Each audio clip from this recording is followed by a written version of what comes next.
सभी को जय श्री कृष्णा, राधे राधे। तो आज फिर सुनाते हैं लड्डू गोपाल की एक सत्य लीला कथा। तो एक बूढ़ी मैया थी जो लड्डू गोपाल की सेवा करती थी और एकांतवास करती थी। उनका कोई नहीं था, मतलब थे तो वैसे सब कोई, लेकिन वो एकांत में रहती थी। वैराग्य उन्होंने धारण कर लिया था और लड्डू गोपाल की सेवा करती थी।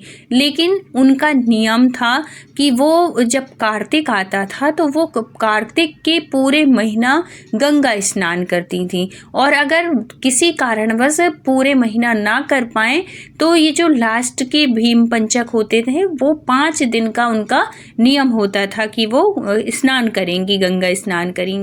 हर साल वो करती थी। भगवान की कृपा इतनी थी कि बुजुर्ग हो गई थी लेकिन अंदर से मजबूत थी, उनको किसी की ज़रूरत नहीं थी। और इस वजह से भी, क्योंकि वो गंगा किनारे ही रहती थी, उनके यहाँ से गंगा नदी बहती थी, तो वो गंगा स्नान कर लेती थी। अब इस बार क्या होता है कि उनकी तबीयत वो हो गई, तबीयत ख़राब हो गई, और तबीयत ख़राब होने की वजह से वो कमज़ोर हो गई। तो जो इतने वर्षों से कार्तिक का नियम ली थी, कार्तिक स्नान करती थी, तो इस बार उन्होंने कार्तिक स्नान भी नहीं कर पाई क्योंकि तबीयत ही ठीक नहीं थी। जब शरीर स्वस्थ नहीं रहेगा तो कैसे कर पाएंगी। और जो उनके परिवार वाले भी थे, अब वो बुजुर्ग हो चुकी थी, तो अब उनको घर ले आए थे कि देखो आप जैसे कहोगी हम वैसे ही आपको रखेंगे, बिल्कुल घर में एक रूम अलग से दे देंगे, वहाँ पे कोई ऐसी अशुद्ध अवस्था में नहीं जाएगा, बिल्कुल सात्विक भोजन आपको मिलेगा, लेकिन रहो आप हमारे साथ ही, हमारी नज़रों के सामने रहो, क्योंकि अब आपका बुजुर्ग, आपकी जो अवस्था है वो बुजुर्ग हो चुकी है और है, तो अब आप अकेले नहीं रहोगे। घर वालों के बहुत जोर देने पर वो जो बूढ़ी मैया थी वो मान जाती हैं और वो घर चली जाती हैं अपने, और घर में वो करने लगती हैं। लेकिन नियम तो था उनका कार्तिक स्नान का और गंगा मैया के स्नान का, और वो कैसे टूटता। अब देखो, अब उनकी तबीयत भी ख़राब हो जाती है, अब वो कार्तिक का स्नान नहीं कर पाती, लेकिन उनके मन में बड़ी ग्लानि होती है कि देखो इतने वर्ष हो गए मुझे कार्तिक स्नान करते हुए, अब आखिरी का जब समय है, जब मेरी मरणावस्था जब आने वाली है, तब मैं इन कार्यों से बच रही हूँ। मतलब भगवान मेरा साथ नहीं दे रहे हैं, मुझे दूर कर रहे हैं अपने से, क्योंकि जो भक्त होता है ना, वो भगवान के कर्म करने में, भगवान के कार्य करने में, ऐसे पूजा पाठ नियम करने में उसको बड़ा आनंद आता है, बड़ी प्रसन्नता होती है। और जब हम भक्तों से भगवान के कार्य छूटते हैं तो हमें अंदर से ये लगने लगता है कि भगवान की इच्छा नहीं है कि हम उनका कुछ कार्य करें।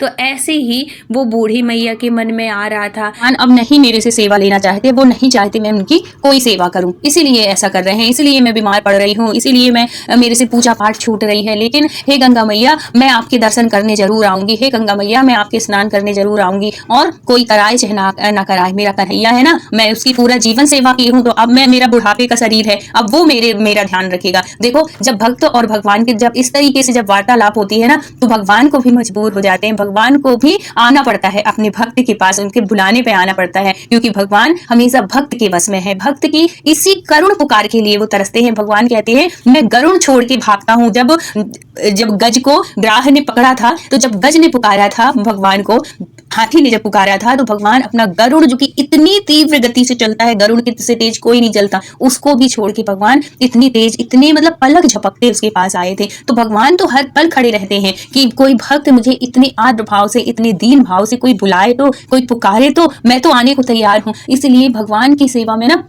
सिर्फ भाव की प्रधानता है, वस्तु की प्रधानता नहीं है। आप कुछ भी, ये और बहुत से लोग कहते हैं हम कन्हैया जी की सेवा नहीं कर पाएंगे क्योंकि हम उनका कर नहीं पाएंगे, हम कैसे उनको भोग लगाएंगे, कैसे हम क्या करेंगे। तो आप इस चीज से बिल्कुल निष्फिक्र रहिए। अगर आपका भाव भगवान के साथ जुड़ा है ना, तो भगवान आपकी हर एक सेवा को स्वीकार करते हैं। भगवान सिर्फ भाव के भूखे हैं और उनको किसी चीज की जरूरत नहीं है। भगवान तो दुनिया चला रहे हैं, भगवान सृष्टि चला रहे हैं, भगवान हमें बनाए, हम उनको क्या दे सकते हैं। सोचने वाली बात है ना, कि ये तो अपने भक्त के भाव होते हैं कि हम भगवान को भोग लगा रहे हैं, भगवान को मिठाई खिला रहे हैं, भगवान को हर चीज खिला रहे हैं ना, तो ये तो भक्त के भाव। लेकिन भगवान को इसकी जरूरत नहीं है। भगवान को जरूरत है तो सिर्फ आपके प्रेम की, आपके भाव की, और आप उनके साथ, आपका ये भाव कब जागेगा? जब आप उनके साथ कोई रिश्ता बनाओगे, चाहे वो पुत्र का बना लो, भाई का जिस रिश्ते की आपके जीवन में कमी हो, उनको देख के जो भी आपके मन में भाव आता हो, चाहे आप बड़ा भाई बना लो, छोटा भाई बना लो, बच्चा बना लो, कुछ भी बना लो, गुरु बना लो, कुछ भी बना लो, लेकिन उनको एक रिश्ते से जरूर बांधो। कन्हैया इतने दयालु हैं, इतने कृपालु हैं कि आपकी पुकार पे वो दौड़े चले आते हैं। कभी आप आजमा के देख लेना, कभी आप ऐसा करके देख लेना, लेकिन आपकी पुकार सच्ची होनी चाहिए। ये वाली नहीं कि देखती हूँ आते हैं कि नहीं, अंदाज लेती हूँ, अंदाजा वाली नहीं, ये पुकार आपके दिल से, हृदय से निकलनी चाहिए। तब देखना भगवान, देखो हमारे अंदर तो वो आंखें ही नहीं है, वो शक्ति ही नहीं है कि हम भगवान को निहार सके। हम कलयुगी प्राणी हैं, भगवान अगर प्रत्यक्ष दर्शन दे दें तो हम जीवित नहीं रह सकते हैं। आपने कितना ऐसे सुना होगा निधि वन के बारे में कि बहुत से लोगों ने सोचा कि हम भगवान के दर्शन, और प्रत्यक्ष है भगवान वहां पर रास आज भी करने आते हैं। तो बहुत से संत हुए, बहुत से ऐसे लोग हुए जो कि छुप गए, नहीं निकले बाहर, बहुत प्रयास किए किसी भी कारण बस कि हम रात में देखेंगे। जब सुबह लोग जब वहां पे गए तो उनको मृत अवस्था में देखे, या पागलों की अवस्था में देखे, या कि ऐसे उसमें देखे कि वो ना तो वो बात करने के लायक है, ना देखने के लायक है, ना कुछ। बहुत से लोग वहां पे, जो वहां पे आप निधि वन जाओगे ना तो समाधि बनी हुई है, वो क्या है, कोई और नहीं, वो वही है जिनको भगवान ने दर्शन दिया है। तो दर्शन, हम उस लायक ही नहीं है कि हम भगवान को साक्षात देख सके। हमारे अंदर वो दृष्टि ही नहीं है, हम में उतनी सामर्थ्य ही नहीं है। इसलिए भगवान अपने भक्तों के सामने किसी न किसी रूप में आते हैं, चाहे वो किसी का भी वेश रख के आ जाए, किसी के भी माध्यम बन के आ जाए। तो ऐसे भगवान हमारे, हम सब भक्तों के ऊपर कृपा करते हैं। ऐसे ही कृपा किए ये बूढ़ी मैया के ऊपर। क्या होता है कि बूढ़ी मैया के तो बहुत लालसा थी गंगा मैया के स्नान करने की, और है तो मतलब कार्तिक का पूरा वो करने के, नियम अपना करने का। तो घर में ही सबसे कहती हैं, अपने जो उनके भाई थे उनके बच्चे हो गए, बच्चों के भी बच्चे हो गए, इतनी बूढ़ी मैया हो चुकी थी। तो सबने उनकी अवस्था देख के, उनकी बीमारी देख के कि इस समय तो गंगा मैया में बहुत भीड़, घाट में तो बहुत भीड़ होती है, बहुत सारे लोग आते हैं दर्शन करने के लिए, और है तो वहां बहुत भीड़ होगी, मैया आप कैसे जाओगी, कैसे स्नान कर पाओगी, और वहीं आपको कुछ हो गया तो फिर हम कैसे आएंगे, और है तो नहीं आप घर में रहो, यही बहुत आपने पूरा जीवन वो किया, अब नहीं करना है। और जो कि कहते हैं ना, अंत मति सुगति, हमारी जैसे आखिरी में हमारी बुद्धि होती है वैसे हमें गति मिलती है, मतलब वैसे ही हमारा अगला जन्म बनता है। इसलिए कहते हैं, ये जरूरी नहीं है कि आप उसमें नहीं कर सकते, आप जवानी में सेवा नहीं करेंगे, आप बुढ़ापे में। जो भक्ति जवानी से शुरू होती है, बचपन से शुरू होती है ना, वही बुढ़ापे में काम आती है। अगर आप सोचो कि अभी हमारे काम करने के दिन है, या कि अभी हम नौकरी पेशा कर रहे हैं, अभी हम कैसे भक्ति करें, हम बुढ़ापे में जब हम रिटायर हो जाएंगे तब करेंगे, तब आप छू भी नहीं सकते हो, माला भी नहीं छू सकते हो, आपके हाथों में इतना दर्द होगा, आपके पैरों में इतना दर्द होगा कि आप मंदिर की सीढ़ी भी नहीं चढ़ पाओगे, आप इतने अस्वस्थ हो जाएंगे। और आज का टाइम तो ऐसा चल रहा है कि अनेकों बीमारियां चल रही हैं, इतना प्रदूषण भरा हुआ है कि आप कोई ऐसा इंसान नहीं है जो किसी न किसी बीमारी से ग्रस्त हो। तो क्या अगले पल का तो पता नहीं है कि अगले पल कौन जी रहा है, कौन मर रहा है ना। तो हम कल के लिए भगवान की सेवा को क्यों टालें कि जब हम बुढ़ापा आएगा तब हम भगवान की सेवा करेंगे, तब तो और भी 10 बीमारियां हो जाएंगी। भगवान करे कभी किसी को बीमारी ना हो, सब स्वस्थ रहें, सब सुखी रहें, सब निरोग रहें। लेकिन फिर भी आप जिस अवस्था में हैं, आप उसी अवस्था से अपने भगवान की सेवा शुरू कर दीजिए। तो ये जो मैया थी पूरा जीवन वो की, लेकिन आखिरी अस्वस्थ होने की वजह से सबसे कहती हैं कि बेटा मुझे गंगा स्नान करा दो, और है तो मुझे बड़ी इच्छा है दर्शन कर। तो सब बेटे भी मतलब उनके जो भाई थे वो भी मना कर दिए, उनके बेटे भी मना कर दिया, बल्कि और जो परपोते थे उन्होंने भी मना कर दिया कि नहीं दादी हम नहीं ले जाएंगे आपको, हमसे नहीं बनेगा और आप गिर जाओगी, किसी भी तरीके से सबने मना कर दिया। लेकिन मैया की जिद और कन्हैया पर विश्वास कि देखो सबने मना कर दिया, अब तुम्हारी बारी है लाला, अब तुम ही ले चलोगे मुझे। और क्या करती हैं कि जब ये सब अपने अपने काम में चले जाते हैं, घर के बच्चे और इनके जो भाई थे, क्योंकि शादी तो उन्होंने की नहीं थी, तो मायके में ही रह रही थी, तो क्या करती हैं कि ये बाहर जाते अपने कन्हैया को गोदी में, छोटे से कन्हैया थे, बड़े प्यारे से, छोटे से बिल्कुल, जो 2 नंबर या 3 नंबर के जो कन्हैया रहते हैं ना, वो वाले कन्हैया थे। तो उनको क्या करती हैं, इनको साड़ी के पल्लू में बांध के ऐसे ऐसे हाथ में ऐसे पकड़ के छुपा के, मतलब, और घर से बाहर ऐसे चाहती हैं कि मैं थोड़ी देर बाहर बैठूंगी, मुझे अंदर वैसे बैठे बैठे वैसे लगा है, घुटन सी हो रही, जो भी बहाना करके, और बाहर बैठने के बहाने से बैठी भी थोड़ी देर। और फिर उनके मन में ख्याल आता है कि देखो मरना तो मुझे है ही, आज नहीं तो कल मरूंगी, तो क्यों ना मैं ऐसी जगह पे मरूं जहां मेरी मुक्ति बने। नहीं, यहाँ मरने से तो मुझे कोई वो नहीं है, तो वो, और फिर अगर मैं नहीं कर पाई तो मेरा नियम टूट जाएगा गंगा स्नान का, ऐसे वो मन में सोच के, और है तो जाती है कि पूरा कार्तिक का महीना निकला जा रहा है, मैं वो भी नहीं कर पा रही हूँ, और फिर इसी उसमें कि कोई बात नहीं, कोई नहीं है, गंगा मैया पार लगाएंगी, और मुझे किसी और को ले जाने की जरूरत क्या है, मेरे साथ तो मेरा लाल चल रहा है, इस अंदर से भाव से, और वो निकल पड़ती है। मैया इतनी बूढ़ी हो गई थी, इतनी बुजुर्ग हो गई थी, पूरी कमर झुक गई थी, बिल्कुल हड्डी का ढांचा जैसे हो जाता है ना, बुजुर्ग बहुत से लोगों को आपने देखा होगा, बिल्कुल सूखे से, बिल्कुल हड्डी हड्डी पूरे शरीर में सिर्फ दिखती है, मांस का कोई पता नहीं, वैसे ही वो मैया की अवस्था थी। जो भी देखे बड़े दीन भाव से देखता था, लेकिन मैया के अंदर से वो जो ताकत थी वो प्रभु की, वो भागी जाए, दौड़ी जाए नर्मदा उनके गंगा मैया के स्नान के लिए। अब एक जगह मैया का पैर कैसे वो होता है, क्या होता है कि पैर फिसलता है तो मैया बेचारी गिर पड़ती है रोड में ही। गिरने से उनके पैरों में चोट लग जाती है। अब उनसे चला नहीं जाता। हाय कृष्ण, हाँ कृष्ण, हाँ कृष्ण, ऐसे करते करते कृष्ण कृष्ण कृष्ण कृष्ण करते करते कृष्ण को भी दया आ जाती है अपनी मैया के ऊपर कि बाहरी मैया तूने मतलब अपना नियम नहीं तोड़ा और मुझे हर पर याद किया। तो वो एक बेटे, मतलब ये समझो कि एक छोटे से ऐसे रूप में आते हैं, किसी लड़के के, भगवान साक्षात तो आएंगे नहीं, किसी न किसी रूप में आएंगे और अचानक से आके कहते हैं मैया मैं भी जा रहा हूँ वहीं गंगा स्नान करने, चलो मैं आपको ले चलता हूँ। और मैया का हाथ अपने कंधा में रख लेते हैं और मैया को आराम से धीरे धीरे धीरे धीरे, और जो मैया थी वो सब पूछते जाती है कि लाला कहाँ से आयो है, कहाँ का है, ये सब पूछते जाती है और वो बताती रह जाती है। और वो क्या कहते हैं, वो जो लाला थे वो पूछती है कि क्या नाम है, तो वो बताते हैं कि मैया हमारा नाम गोपाल है। ऐसे करके वो मैया पूछती है और वो बताते जाते हैं गोपाल कौन है। गोपाल तो साक्षात हमारे लड्डू गोपाल है, कृष्ण कन्हैया है। और मैया को अभी ये कुछ भी वो नहीं हो रहा है कि ये मेरे साक्षात कन्हैया ही है। और ये बिल्कुल प्रत्यक्ष बात है, जो भगवान की सेवा करते हैं ना और सच में जो भाव से सेवा करते हैं उनको भगवान जीवन में आपके मृत्यु से पहले एक बार आपको दर्शन जरूर देंगे, चाहे वो किसी भी रूप में दे दें। अगर आप हनुमान जी के भक्त हैं तो वो किसी वृद्ध व्यक्ति के रूप में आपको दर्शन देंगे और आपकी सिर्फ दृष्टि होना चाहिए कि आप अपने भगवान को पहचान लो।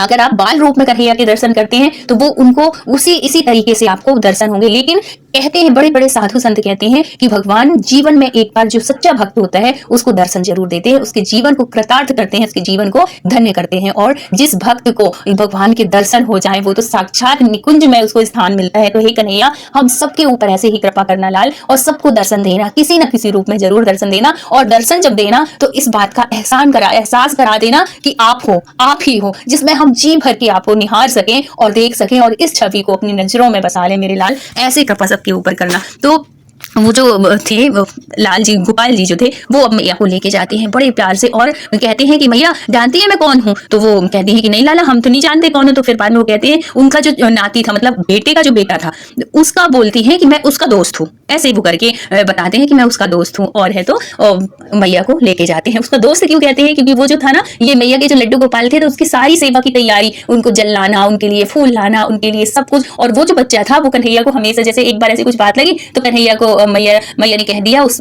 बेटे को कि ये तेरे सखा हैं, इनको सखा मान के सेवा कर। और मैया को उस टाइम ध्यान नहीं आया और वो गोपाल ने कहा कि मैं उसका दोस्त हूँ, तो इसलिए मैं आपको पहचान गया, इसलिए मैं आपको लेके जा रहा हूँ वो दर्शन कराने के लिए और स्नान कराने के लिए, क्योंकि मैं भी जा रहा हूँ। और मैया को वहां पे बड़े प्यार से वहां पे मैया स्नान की और दीपदान के लिए, मैया दीपदान भी करती थी। और बाहर बैठे बैठे मैया आई थी तो मैया ने कोई सामग्री नहीं लेके आई थी, ना दीपक ना कुछ की वहां पे दीपदान करने के लिए। तो वो जो गोपाल थे वो जल्दी से वहां पे जाते हैं, क्योंकि घाटों में बैठे रहते हैं दीपदान देने के लिए, मतलब सारी व्यवस्था है, फूल माला वाले बैठे रहते हैं, वो दीपक लिए रहते हैं सब कुछ। वहीं से गोपाल जल्दी से अपनी मैया के लिए दीपक की व्यवस्था करते हैं और मैया से दीप दान दिलवाते हैं। 5 दीपक मैया को वो थाली में सजा के लाते हैं और मैया से कहते हैं मैया अच्छे से आरती कर लो गंगा मैया की, दीप दान दे लो। और अच्छे से बहुत प्यार से उनको दीप दान दिला के फिर हाथ पकड़ते हैं मैया का और है तो घर तक छोड़ते हैं। और ऐसे ही बताते मैया घर आ जाती है और उनको एहसास भी नहीं होता कि मैं कितना चल ली और घर तक पहुंच गई। तो जब घर जैसे ही पहुंचती हैं तो वो जो गोपाल थे वो कहते हैं मैया अब आप अंदर जाओ, हम जा रहे हैं। तो वो मैया कहती हैं कि अरे लाला ऐसे कैसे जाएगो, अभी अंदर आओ और बैठो, चाय पानी पियो और फिर जाना, कुछ खा पी लो, ऐसे करके बोलती है मैया। तो वो कहते हैं कि अच्छा ठीक है आप चलो मैं आता हूँ ऐसे। और मैया धीरे धीरे अंदर आती है। जैसे ही अंदर आती है सब पूछने लगते हैं कि कहाँ गई थी इतनी देर से, कहाँ चली गई थी मैया, दिख नहीं रही थी, कहाँ गई थी। फिर सब पूछने लगते हैं और कुछ तो गुस्सा होते हैं कुछ प्यार से। और वो जो बच्चा था जिसको गोपाल कह रहे थे कि वो मेरा दोस्त है, वो आके अपनी उनसे गले से लग जाता है और खूब रोने लगता है कि आप कहाँ चली गई थी, मैं डर गया था आप कहीं गुम ना जाए, नदी तो नहीं गई थी, आप गंगा जी स्नान करने तो नहीं गई थी। तो वो कहती हैं कि अरे बेटा तेरा दोस्त मिल गया था मुझे गोपाल, वही मुझे वहां तक ले गया था और वही इतनी अच्छे से दर्शन कराया, इतने अच्छे से मैं वहां स्नान की, दीप दान भी कर ली। मैं घर से तो कुछ लेके नहीं गई थी लेकिन मैंने बेटा सब कुछ वहां पे कर लिया। बहुत अच्छा है तेरा दोस्त और उससे ऐसे ही दोस्ती रखना। बहुत अच्छे से जब वो बताती है कि इतनी तारीफ करती है उसकी गोपाल की, तो वो कहते हैं कि मैया मेरा तो कोई गोपाल नाम का दोस्त ही नहीं है। बोले कि अरे नहीं वो कह रहा था कि मेरा वो दोस्त है और ऐसे कैसे वो मुझे पहचान गया कि मैं तेरी दादी हूँ। ऐसे करके जब वो बताती है तो सब आश्चर्य हो जाते हैं। और फिर मैया बताती है कि तेरा गोपाल कोई दोस्त नहीं है। बोले नहीं मैया मेरा कोई गोपाल दोस्त नहीं है। फिर वो कहती हैं कि अच्छा तो फिर ये कोई और नहीं, ये मेरा कन्हैया ही था जो गोपाल के रूप में आया था और मुझे दर्शन कराया और है तो मैं गंगा स्नान कराया, मुझे दीप दान कराए। तो बाहरे कन्हैया बाहरे कृपालु, बड़े दयालु हो तुम। ऐसे वो करते करते मैया गले से कान्हा के लिपटे हुए और है तो सब लोग खाना के लिए तैयारी करते हैं कि मैया बहुत देर से आई हैं और चलो है तो इनको भोजन करा दें। और जैसे ही वो थाली लेके आती हैं कि मैया उनके गले में ऐसे सीने से लगे हुए कन्हैया लेटे हैं और मैया अपनी जो उनकी वो थी चारपाई थी उसी में ऐसे लेटी हुई हैं। और जब मैया को उठाते हैं कि मैया भोजन तो कर लो, जैसे ही उठाते हैं कि मैया पलट जाती हैं। मतलब कि गंगा स्नान करके कार्तिक के महीने में मैया ने अपने प्राणांत किया अपने कन्हैया को गोदी से सीने से लगा के, और लास्ट समय कन्हैया ने उनको साक्षात दर्शन दिया। तो जिसके ऊपर कन्हैया की कृपा होती है ना, तो इसी तरीके से कन्हैया अपने भक्तों के ऊपर दया करते हैं। हे लाल, ऐसे ही दया सबके ऊपर करना, सबकी बिगड़ी बनाना और सबकी मनोकामना पूर्ण करना। तो बोलो कृष्ण कन्हैया लाल की जय, भक्त वत्सल भगवान की जय। वीडियो अच्छा लगा हो तो प्लीज लाइक शेयर और सब्सक्राइब करिएगा। राधे राधे।